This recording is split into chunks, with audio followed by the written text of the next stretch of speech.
বন্ধুরা, সবাই কেমন আছো? আশা করছি সবাই ভালো আছো, সুস্থ আছো। আমরা গোবিন্দর আশীর্বাদে বেশ ভালো আছি, সুস্থ আছি। আজ হচ্ছে সোমবার। তো ঘড়ির সময় এখন প্রায় সকাল 7:30। তো আজ শিব পুজো, সোমবার, প্রথম সোমবার আজকে। আর আজই কিন্তু একাদশী পড়েছে।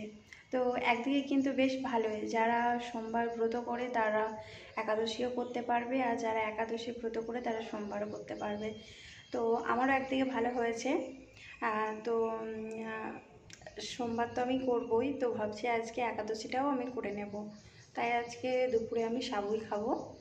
আর অন্য দিন রুটি খাই, তবে আজকে রুটি খাবো না, কারণ একাদশী করলে গমের কোনো জিনিসই খেতে পাবো না। তো আজ সারাদিন কি করছি কি না সবই কিন্তু আমার এই ব্লগে থাকবে, ছোট ছোট পার্ট করে তোমাদের সঙ্গে শেয়ার করব। তো বর্মশাই তো স্নান টান করে ফুল আনতে চলে গিয়েছে। এখানে কাঠটগর অনেক গাছ আছে, তাই বেশ ভালো লাগে। বেলপাতা গাছ আছে, তো সেখান থেকেই বললাম যে বেলপাতা আনবে। বর্মশাই গিয়েছিল, বেলপাতা ফুল সব কিছু এনে দিয়েছে, সেই জন্য টিফিনারে সব কিছু প্যাক করে নেব। তো চলো বন্ধুরা, তোমরা ভিডিওটা দেখতে থাকো, আমার সঙ্গে থেকো। তো বন্ধুরা, এখানে দেখো আজকে রান্না করে নিয়েছি বরবটি আলু ঝাল ঝাল করে ভাজা। এখন দিয়ে দিচ্ছি একটু ম্যাগি মশলা, আর সবার লাস্টে এখানে দিয়েছিলাম গোলমরিচের গুঁড়ো। একটু ঝাল ঝাল হয়েছিল, খেতে নাকি বেশ ভালোই লাগছিল। আর আজকে লাঞ্চে দিয়েছি আলুর পরোটা, আর এই ঝাল ঝাল করে বরবটি আলু ভাজা।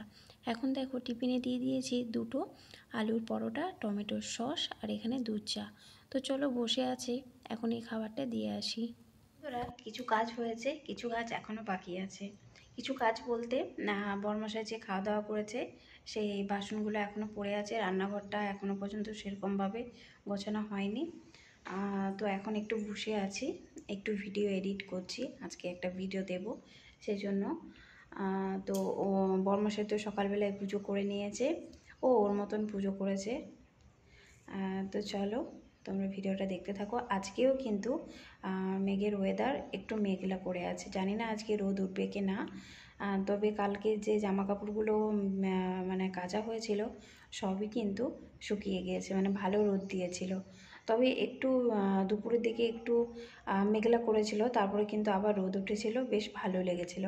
তো আজকে একটু মেঘলা করে আছে। হ্যাঁ, তবে যারা শিব পুজো করতে যাচ্ছে বা জল ঢালতে যাচ্ছে অনেক দূর থেকে, তাদের কিন্তু আজকে বেশ ভালোই মানে ওয়েদারটা আছে, কোনো কষ্ট হবে না রোদে। তো চলো তোমরা ভিডিওটা দেখতে থাকো। তো বন্ধুরা, স্নান সেরে এখন চলে এসেছি ঠাকুর ঘরে পুজো করার জন্য। তো দেখো সব কিছু রেডি করে নিয়েছি।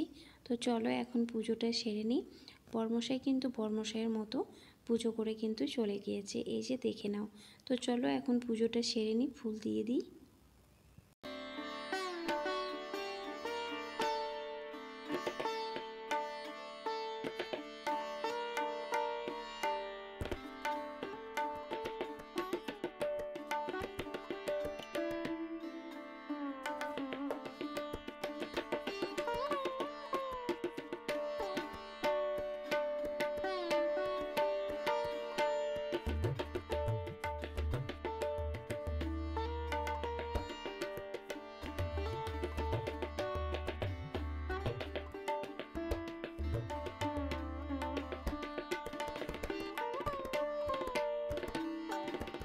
বন্ধুরা, পুজো স্নান সবই কমপ্লিট। আর তো ভাবলাম তোমাদের সঙ্গে একটু চলে আসি গল্প করার জন্য। এখনও কিছু খাইনি, খাবো।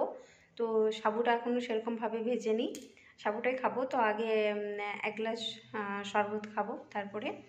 তো আমি যেহেতু একাদশী করলে সিন্দুক লবণটাই খাই, তো সিন্দুক লবণ দিয়েই, আর সাইড করে আমি চিনিও রেখে দিই। তো সেটা দিয়ে এখন শরবত খাবো একটু। তো কেমন লাগছে আজকে মানে আমার ঠাকুর ঘরটা, তোমরা কমেন্টে জানিও।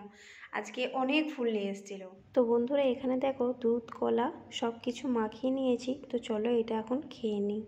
বন্ধুরা, এই টিফিন করলাম, মানে একটু আগে জল খেলাম আর সাবুও খেলাম।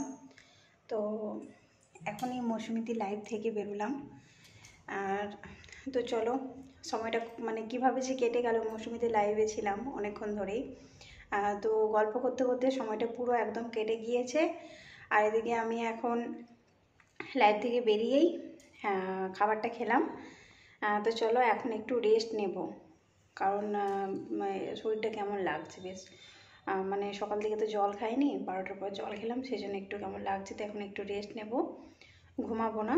তারপর আবার সমাধির লাইভ আছে, ঘুমিয়ে গেলে জানি না আবার কখন উঠবো, তো সেই জন্য ঘুমাবো না, সমাধির লাইভে যেতে হবে। তো চলো তোমরা ভিডিওটা দেখতে থাকো। আর এই যে দেখতে পাচ্ছ কাঠগোলাপটা একটা পড়ে গিয়েছিল, তো সেই জন্য এটা রেখেছি। তো দেখো কেমন লাগছে একটু জানাবে, আমার না বেশ ভালো লাগে। তো বন্ধুরা ঘুম থেকে উঠে দেখো খিদে পেয়েছিল, তাই এখানে আম কেটে নিয়েছি, সঙ্গে নাশপাতি আর আপেল। তো এখন বেদানা খেলাম না, বেদানাটা পরে খাবো। তো চলো এটা এখন খেয়ে নিই, তারপরে তোমাদেরকে বাইরের ওয়েদারটা একটু দেখাচ্ছি, কি সুন্দর ওয়েদার করেছে আর মেঘটা কি ভালো লাগছে দেখতে, তাই একটু তোমাদের সঙ্গে শেয়ার করে দিলাম। আর ঘড়ির সময় এখন প্রায় 6:30 মতো বাজে। বন্ধুরা শুভ সন্ধ্যা। ঘড়ির সময় এখন প্রায় 7:30। তো আমার সন্ধ্যে দেওয়া ঠাকুর নাম সবই কিন্তু কমপ্লিট। তো রান্না একদিকে চলছে, আর আমি যে খাবারটা খাবো সেটাও একদিকে চাপিয়ে দিয়েছি। আমি রাতে শাকার খাই, তো শাকারটাই খাবো, ওটা চাপিয়ে দিয়েছি সেদ্ধ করার জন্য আলুটা। আর বড়মশাইকে ফোন করেছিলাম, বললো ভাত খাবে। তো সারাদিন যেহেতু রুটি খেয়েছে, আর কালকে রাতেও সেরকমভাবে ভাত খায়নি, রুটি খেয়েছিল, তো সেই জন্য বললো আজকে ভাত খাবো। তো তাও বলছিল যে তোমার যদি মানে অসুবিধা হচ্ছে, শরীর খারাপ হচ্ছে, তাহলে রান্না করতে হবে না, আমি কিছু খেয়ে নেব। আমি বললাম না, আমি ঠিক রান্না করতে পারবো। তো চলো একবার তোমাদেরকে দেখিয়ে দিই। জানি না আর আসতে পারবো কি না, কারণ শরীরটা আজকে কেমন একটা লাগছে। তো চলো। তো বন্ধুরাই এই যে দেখো, আমি যখনই একাদশী করি তখনই কিন্তু এই শাকারটা খাই। তো এখানে দেখো সিন্ধুক লবণ দিয়ে এখন ভালোভাবে আলুটাকে সেদ্ধ করে নিচ্ছি। আর একটা দেখো গ্যাসে কিন্তু রান্না বান্না হচ্ছে, আমারটা কিন্তু ইন্ডাকশানে হচ্ছে, আর যে বড়মশাই যে খাবারটা খাবে এটা কিন্তু গ্যাসেই হচ্ছে। তো আজকের ভিডিওটা কেমন লেগেছে কমেন্টে জানিও।